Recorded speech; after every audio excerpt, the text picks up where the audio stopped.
Hi there, Daniel from IELTS On Demand here, and in today's video I'm going to do a brief breakdown of one of the biggest things that you need to know to pass your IELTS speaking test, and that is the importance of timings. Most people, when they think of a speaking test, they think they're going to go in and just speak. You probably have a decent proportion of people who have never heard of IELTS before they do the test, and they just think, I need to just walk in and just talk and it's done.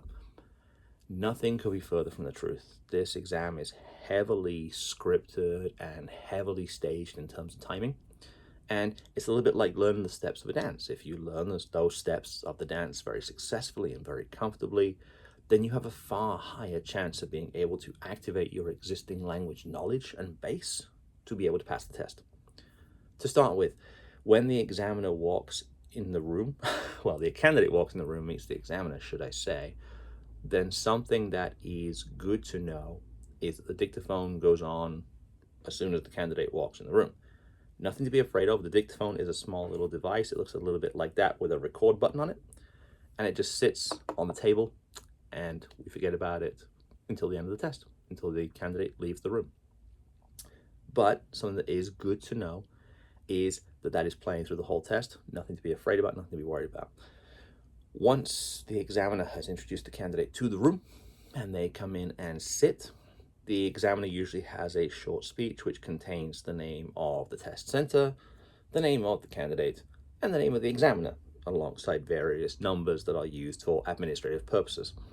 These are here in case the candidate appeals their score in any section, and it forms part of the file that IELTS will use to locate that data in order to accurately and swiftly process that appeal. It's called an EOR. After that, the stopwatch starts.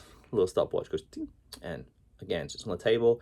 The examiner will occasionally glance at it to make sure they are following the standards prescribed to them by IELTS, but that is all. That is not for the candidate to worry about, it's for the examiner to worry about. In terms of knowing the specific timings of the test, those are publicly available, and those are part 1 is between 4 minutes and 5 minutes, minimum 4, maximum 5, includes a name check and an ID check. Believe it or not, despite the fact that you have to show your ID at the beginning when you first enter the building, you do have to show it again to the examiner, because if for any reason the person had changed identity and become, a different person, that would be revealed upon entering the test room. That ID has to match the one presented at the beginning of the day to the administrators and vigilators of the test center. That is the first thing to know. That is included in the timings. And the next step in part 1 is 8 to 11 questions separated into 3 frames. The first frame is about either where one lives or what one does. That is fixed, that is universal, that is known. The next 2 frames are made up of groups of questions about general knowledge.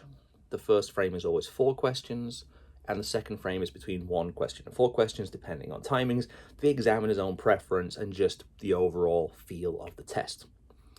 That is, again, not anything for the candidate to worry about, but to know that the examiner has that frame that they have to very closely observe.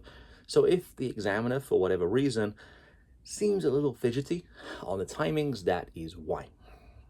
In the next video, I'll talk you through what part 2's timings look like and part 3's timings, so there's a clearer sense of how the whole test comes together. Thanks for watching.